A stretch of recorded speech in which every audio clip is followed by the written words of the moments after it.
Un saludo a todas y a todos mis hermanos y mis hermanas. Soy el diácono anglicano Jairo Antonio Popó Vallecilla y hoy, dentro del marco de la asignatura Evangelización y TIC 3, voy a compartir con ustedes la siguiente clase que va a comentar los escenarios más importantes y el significado de estos mismos dentro de la narración del Evangelio de Marcos. Y comenzamos. Los escenarios nos presentan un mundo donde los sucesos comienzan a desarrollarse. Ellos tienen lugar en escenarios específicos. Estos escenarios, el principal es la descripción cósmica, el mundo. Y dentro del mundo hay otros escenarios que van concretizando las acciones de Jesús, de los discípulos, de las personas que comienzan a convivir con el Hijo de Dios. Y son el espacio, el escenario del tiempo, el escenario de la cultura, el escenario de la sociedad y, los más importantes para mí, los lugares geográficos. Todos estos escenarios cumplen una función. No están solamente allí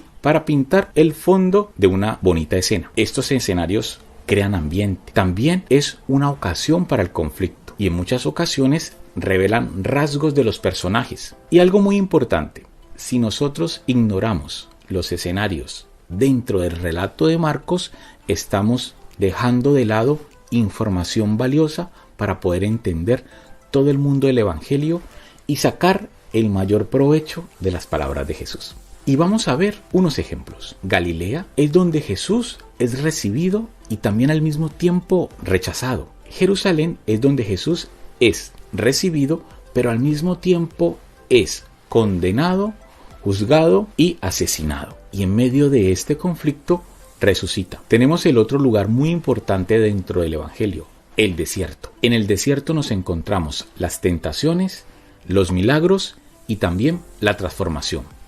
Y por último está el escenario del mar o el lago, el mar de Galilea o el lago de Galilea. Allí vamos a tener un contacto con la naturaleza. También se va a desarrollar el peligro cuando la barca está acechada por unas fuertes lluvias. También las fuerzas de la naturaleza van a ser protagonistas en este escenario del lago o, como dicen las escrituras, el mar. Dentro del escenario del tiempo, el día sábado va a ser fundamental. En el día sábado Jesús lee dentro de la sinagoga las Sagradas Escrituras. Es un momento donde Él se presenta como el intérprete autorizado y también el que anuncia el nuevo Evangelio, pero también dentro del sábado, de este tiempo narrativo, comienzan las confrontaciones con los fariseos. Es un lugar de amenaza, de acusación. También hay otro día, escenario tiempo, que es la Pascua. En ella ya se nos va presentando este camino de liberación, los judíos y de la historia de Egipto. La Pascua, cuando llega Jesús a Jerusalén, es este tiempo marco importantísimo dentro de la labor de Jesús, donde Él anuncia y también donde instaura el sacramento de la Eucaristía. Tenemos en general tres grandes grupos de escenarios.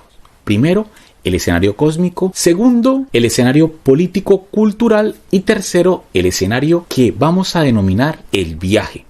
Ese escenario donde transcurren los eventos más importantes de la vida de Jesús. El viaje. Este escenario, el viaje, atraviesa todo el Evangelio. Por eso no es gratuito que en los primeros siglos a los seguidores de Jesús les dijeran los del camino, porque en el camino es que Jesús va enseñando, se va revelando y también en el camino Él va encontrando el objetivo del proyecto que Dios ha designado en Él. Y nosotros, los discípulos, también en el camino nos encontramos a Jesús. Y aquí también los discípulos de Jesús en el camino reconocen a Jesús. Este tercer domingo que ya compartimos de Pascua, vemos cómo la lectura del Evangelio de Lucas nos va mostrando esa revelación de Jesús a los discípulos en el camino. Es muy importante este escenario dentro del Evangelio de Marcos. Y vamos a explicar a partir de aquí estos tres grandes escenarios. El escenario cósmico es un cosmos que está cerrado, delimitado. La Tierra es asumida como un elemento plano que tiene una bóveda en la parte superior donde está el cielo y ahí cuelgan los astros de la naturaleza. Abajo está la Tierra y en este cosmos Israel está en el centro. Y dentro del centro de Israel nos encontramos Jerusalén, y dentro del centro de todo el cosmos está el templo.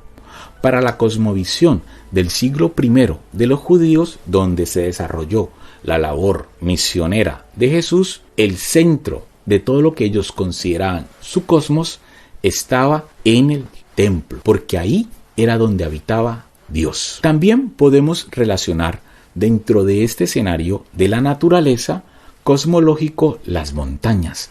Dentro de las montañas es el lugar donde Jesús se aparta para estar en contacto con lo sagrado. Es la altura de la montaña que nos va a representar un acercamiento más íntimo con lo trascendente, un acercamiento con Dios, con la divinidad suprema. Y el mundo en general está habitado por Dios, por los ángeles, por Satanás, por los demonios, por los seres humanos, por los animales puros e impuros. Esta es la construcción de los lugares que hacen parte del cosmos dentro del Evangelio de Marcos. Dentro del Evangelio de Marcos, la historia de la naturaleza y la historia del ser humano son las mismas. Las hambrunas, la sequía, las enfermedades, las batallas, el sol oscurecido, todo esto está unido. Tanto la historia que acaece y acontece en la naturaleza es una historia que tiene una relación directa con la historia de la humanidad.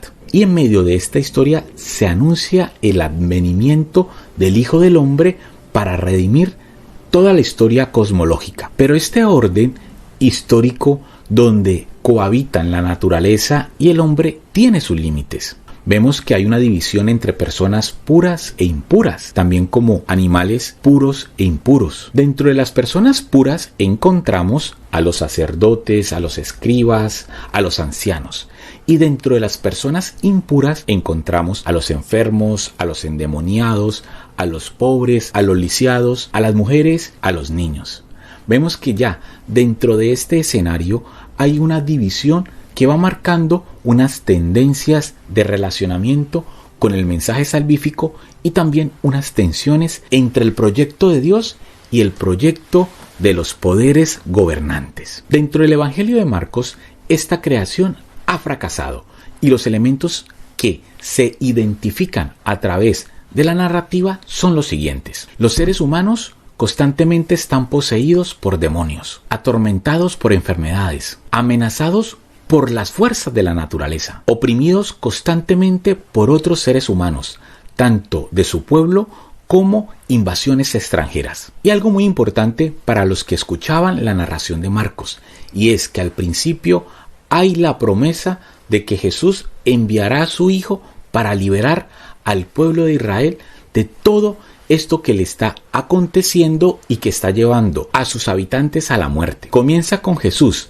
en su bautizo el camino de la transformación de toda la realidad cósmica, ahora ya no en el proyecto de muerte, sino en el proyecto salvífico que va a encaminar, va a inaugurar el Hijo del Hombre, que es Jesús. Dios, específicamente Dios, abre los cielos y envía sobre Jesús el Espíritu, inaugurando la soberanía de Dios frente a esta historia, anunciando que la soberanía de Dios ha llegado. Y este concepto de soberanía de Dios va a ser un eje que va a atravesar toda la teología del Evangelio de Marcos. Aquí el Evangelio nos muestra en su primer capítulo que el poder de Dios que estaba arriba ahora está abajo, está en medio de la tierra, en medio del hombre, para abrir camino en esta situación oscura donde el demonio está habitando en toda la historia del hombre, para iluminar, para dar esperanza, y por medio del cumplimiento de las promesas en su Hijo se nos abrirá a todos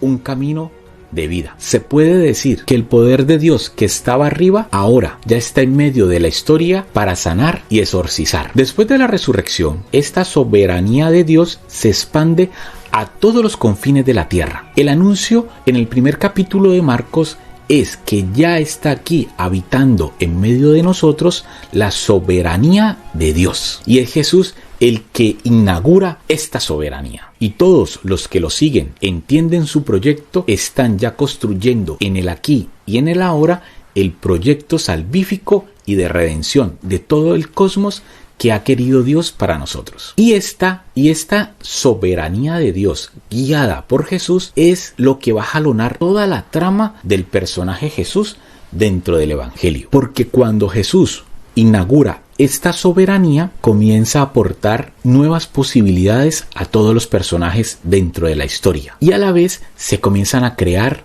nuevos riesgos para ellos mismos, tanto de manera individual como colectiva. Esta soberanía de Dios comienza con un nuevo proyecto político, comienza también con una nueva forma de relación y rompe con todos los elementos deshumanizadores que la ley ha construido de manos de los poderes de facto para controlar a la gran mayoría de personas, llevándolas a padecer la peor situación posible en medio de este contexto. Lo que anuncia Jesús es una renovación de toda la creación entera. Y en medio de esta situación que nos presenta el Evangelio de Marcos, en este fracaso cosmológico no existe la clase media. Solo hay unos pocos que tienen todos los privilegios y con ellos coexiste la gran mayoría de habitantes que no tienen absolutamente nada. También existe un grupo muy pequeño, reducido, que tiene algún tipo de tierra, conoce algún oficio práctico, que son jornaleros, carpinteros, pescadores, y es allí donde se enmarca también la vida de Jesús y sus discípulos. Dentro de este evangelio, Jesús no hace parte de la masa totalmente empobrecida, sino de este pequeño grupo que está allí en medio de el grupo que tiene el poder absoluto y los que no tienen nada. Igualmente, Jesús no contaba con los privilegios de los sacerdotes, de los ancianos y mucho menos de los conquistadores romanos, pero tampoco estaba en la posición más pobre de la pirámide social y económica de Israel del siglo I. La gran mayoría, como ya les comentaba, eran enfermos, leprosos, discapacitados, sin tierra, gente que estaba constantemente impura por el trabajo que realizaban, mujeres, niños, extranjeros. Era la gran mayoría del pueblo que habitaba Israel y que necesitaban vivir en una tierra prometida donde tuvieran en principio dignidad, que fueran reconocidos y que fueran tocados por esta soberanía que Jesús está inaugurando, la soberanía de Dios. Y este es el escenario cósmico que el Evangelio de Marcos hoy nos presenta. Para el próximo video voy a compartir con ustedes el escenario político-cultural. Con esto termino este video y espero verlos en el siguiente capítulo de nuestro camino por el Evangelio de Marcos como narración. Hasta pronto.